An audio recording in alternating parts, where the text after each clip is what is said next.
হয়ে যাবে। আচ্ছা অর্ক, তোমার কি খেলতে ভালো লাগে, ফুটবল না ক্রিকেট? আমার খেলতে ভালো লাগে না। আরে তুমি তো পুরো আমার মতো, আমারও ছোটবেলায় খেলতে ভালো লাগতো না। আচ্ছা, তাহলে তোমার কি করতে ভালো লাগে? আমার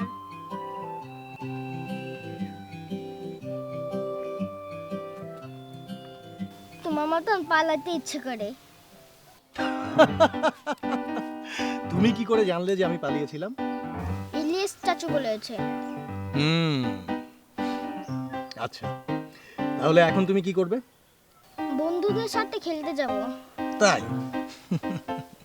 মামু তুমি আজকে চলে এসো না। আসবো, সত্যি সত্যি চলে আসবো।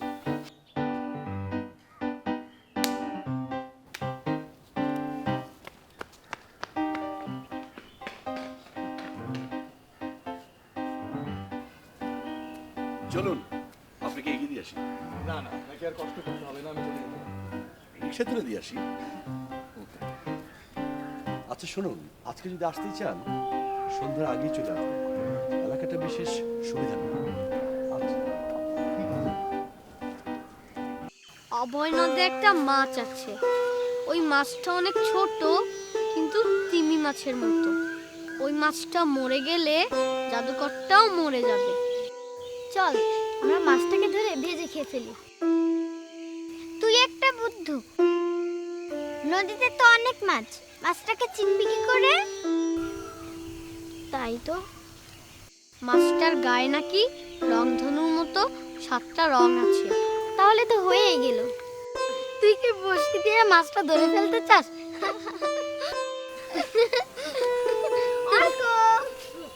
ওইটা কি রে? দূরবীন দে না একটু। মামু তোর জন্য চকলেট দিয়েছে।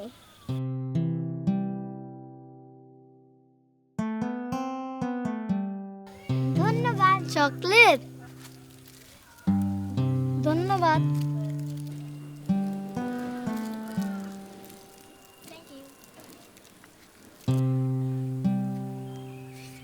এ মা, কত কাছে মনে হচ্ছে। কি মজা। কি দেখেছিস একটু বল। একটা সুন্দর পাখি, কি দারুণ গায়ের রং।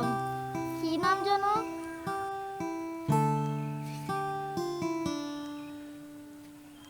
মাছরাঙা।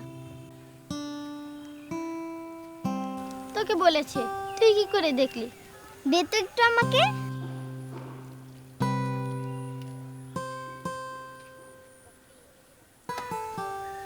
সত্যিই তো, ওটা তো মাছরাঙাই।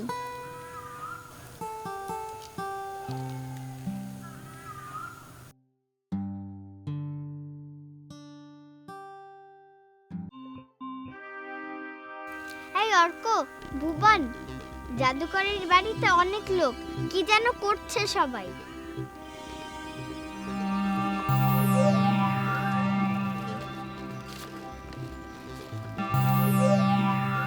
এরাই ওই চোরগুলো যাদের আমরা দেখেছিলাম। এই অর্ক, দেখ তো। দেখি।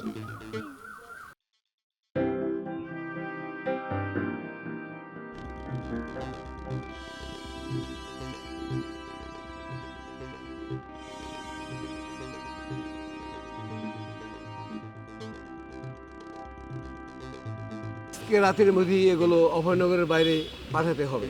ঠিক আছে বস, আপনি কোনো চিন্তা করেন না, আজকে রাতের মধ্যে এই জিনিস জায়গা মতো পৌঁছে যাবে। যদি একটু বকশিস টকশিস দিতেন।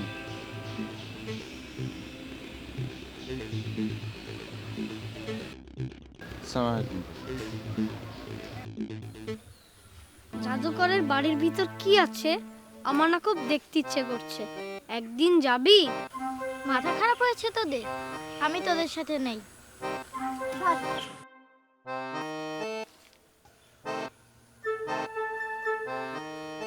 ওই যে দুটা বামন লোক দেখিস না, ওরা হচ্ছে জাদুকরের চাকর।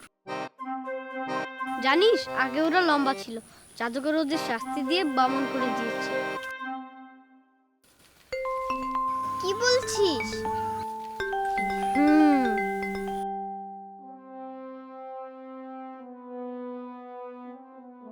বুঝলে ইলিয়াস, আমার মনে হয় উনি আজকে আর আসবেন না। স্যার কিছু মনে করবেন না, আমার মনে হয় কি যে ওনার সম্পর্কে পুরোপুরি নিশ্চিত না হয়ে ওনাকে বাড়িতে ঢোকানো ঠিক হচ্ছে না। ইলিয়াস, আমার বিশ্বাস আমার সাথে কোনোদিন বিশ্বাসঘাতকতা করেনি, আশা করি আজকেও করবে না। আর তাছাড়া তুমি ওদের ভেতরকার আন্তরিকতাটা দেখেছো? মিথ্যা দিয়ে এরকম আন্তরিকতা হয় না ইলিয়াস। তুমি এ নিয়ে টেনশন করো না, তার বিষয়ে তুমি খোঁজ নিতে চেয়েছো, তুমি খোঁজটা নাও। জি স্যার, কাল পরশুর মধ্যে জেনে যাব। কিন্তু স্যার আমি ভয় পাচ্ছিলাম যে এর মধ্যে যদি কিছু একটা। ইলিয়াস, কোনো ভয় নেই। তাছাড়া আমাদের অর্কবাবুর ক্ষতি করা এত সহজ না। বাবা, মামু এখন আসেনি? মামু তো আজকে আসেনি, হয়তো কাল আসবে বাবা। অর্কবাবু এখন কি করবে? পড়তে বসবো। Good bye. যাও।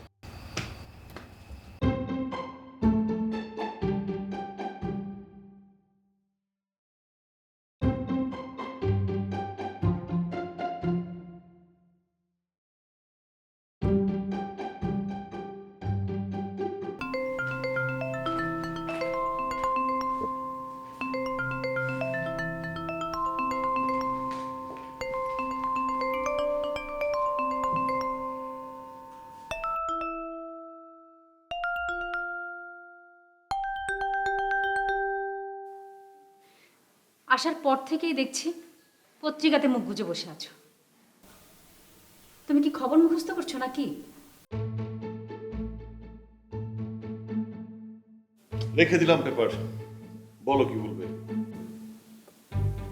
তোমার ছেলের কাণ্ড জানো?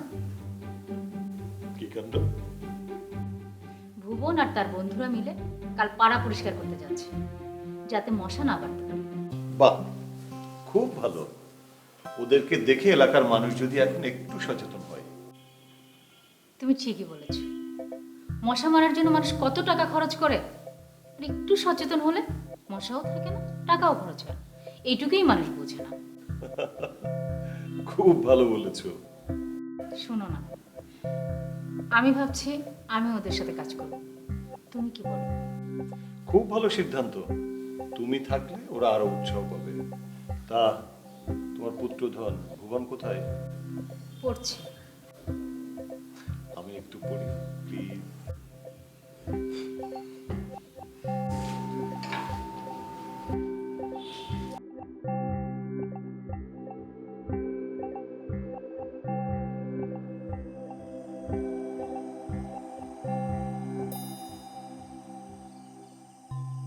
আচ্ছা দেখি তো আমরা কজন আছি এখানে।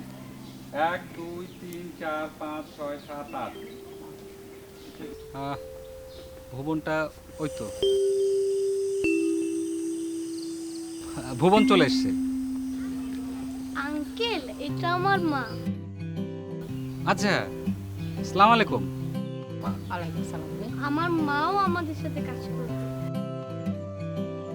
তাই? খুবই ভালো। ভাই, আমি কিছু গ্লাভস আর মাস্ক নিয়ে এসেছি। থ্যাংক ইউ আপা, এখনো পর্যন্ত এই জিনিসটারে আমাদের অভাব ছিল। গ্লাভসটা খুবই দরকার। হ্যাঁ,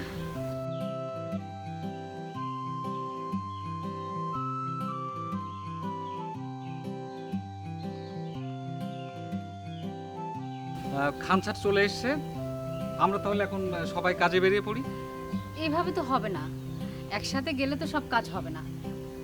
তার চেয়ে বরং আমরা একটা কাজ করি, আমরা 3 জন অথবা 4 জন করে একটা দল করে দিই। হ্যাঁ, এক এক দলকে এক এক জায়গায় পাঠাই, হ্যাঁ। তাহলে আমরা পুরো এলাকাটা কভার করতে রাইট, পারবো। এটা খুব ভালো হয়। তাহলে আমরা দল ভাগ করি এখন। হ্যাঁ, তরু, অর্ক, ভুবন, তোমরা এই বাসটাতে আসো তো বাবা, আসো। তোমরা 3 জন বাড়ির আশেপাশে যাবে, যেখানে ময়লা আবর্জনা জমে থাকে সেই জায়গাটা তোমরা কাজ করবে।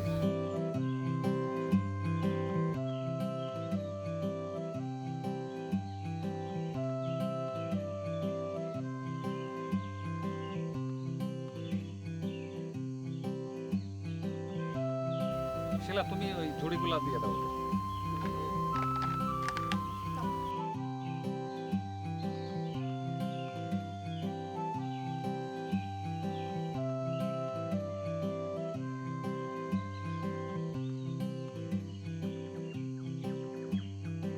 আচ্ছা, এবার আসো লতা, দর্প, আর তোমার নাম যেন কি বাবা? প্রত্যয়, আসো এদিকে আসো। তোমরা যাচ্ছ খালের পাড়ে যেখানে ময়লা আবর্জনা জমে থাকে, সেই জায়গাটাতে তোমরা কাজ করবে। দাও, ওদেরকে দিয়ে দাও।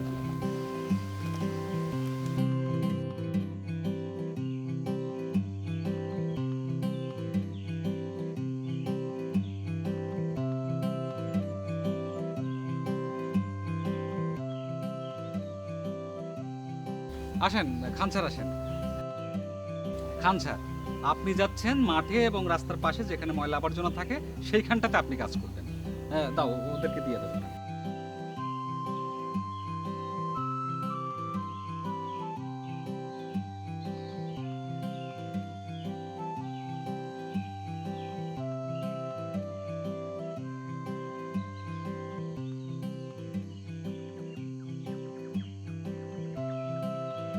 আর আমরা তিনজন যাচ্ছি মানুষের বাড়িতে, যেখানে ছাদের উপরে ফুলের টবের মধ্যে পানি জমে থাকে, প্লাস্টিকের বোতলের মধ্যে পানি জমে থাকে এবং ফ্রিজের পেছনে যে পানি জমে থাকে, যেখানে মশা বংশ বিস্তার করে, সেই জায়গাতে মানুষকে বলে কয়ে আমরা কাজ করি। তাহলে চলো, আমরা এখন বেরিয়ে যাই। স্যার চলে, চলো।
চারিদিকে কি পরিমাণ পলিথিন দেখেছেন? এই পলিথিনগুলো পরিবেশ দূষণের সবচেয়ে বড় কারণ। সমস্ত ড্রেনগুলোর মুখ বন্ধ করে দিচ্ছে এই পলিথিন। ভুবনের বাবাও আমাকে বলেছিল আমাদের দেশে যে পরিমাণ পলিথিন তৈরি হয় তার 10 ভাগ রিসাইকেল হয়, আর বাকিগুলো আমাদের দেশের পরিবেশের 12টা বাজিয়ে দিচ্ছে। হ্যাঁ, ঠিকই বলেছেন। এই পলিথিন নিষিদ্ধ হলো, অথচ মানুষ তা মানল না। আগে পলিথিনের হাতল ছিল, এখন সেই পলিথিন ব্যাগের হাতল নেই। ব্যাস, দায় সারা কাজ। যে পলিথিনে রয়ে গেল। চলেন সামনে দেখি।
চলেন আমরা বাড়ির ছাদগুলো দেখি। ভাঙা টবগুলোকে কেউ গুরুত্ব দিতে চায় না। নিজেদের ছাদে নিজেরাই মশার চাষাবাদ করে, সেই মশার কামড়ে চিকুনগুনিয়া, ডেঙ্গু, ম্যালেরিয়ায় তারাই মরে, আবার অন্যদেরও মারে। হ্যাঁ একদম ঠিক আছে, এখন চলেন চলেন আমরা অন্য কাজগুলো সেরে নিই, চলেন।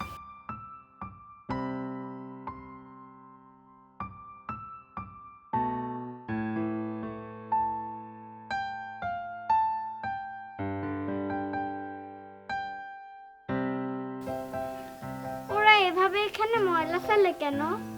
ওরা বোকা তো, তাই। চল আমরা এই ময়লাগুলো পরিষ্কার করে ফেলি, চল।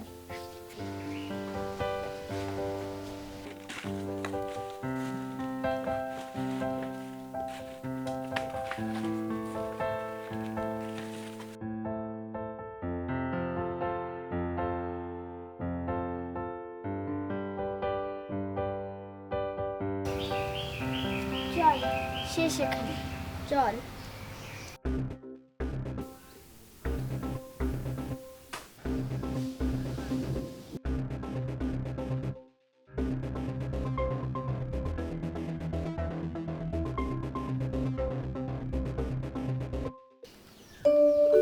তোরা দাঁড়া।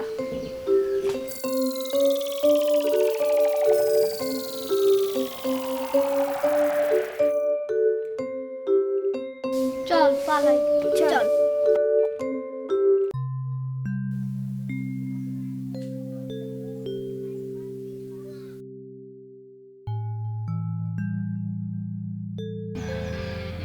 আচ্ছা, অর্ককে দেখছি না। মশার জন্ম ঠেকাতে আপনার ভাগ্নে বন্ধুদের সাথে এলাকা পরিষ্কার করতে গেছে। আমি লোকটাকে কোনোভাবেই বিশ্বাস করতে পারছি না। আচ্ছা, আপনার কি কারাপ্রধান স্যারের সাথে কোনো কথা হয়েছে? কথা হয়েছে, আশা করি কালকেই সব জেনে যাব।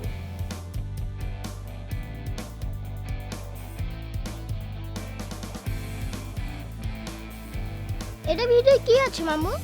সেটা তো জানি না, তবে ওরা বলতো এর মধ্যে নাকি শয়তানকে বন্দি করে রাখা হয়েছে।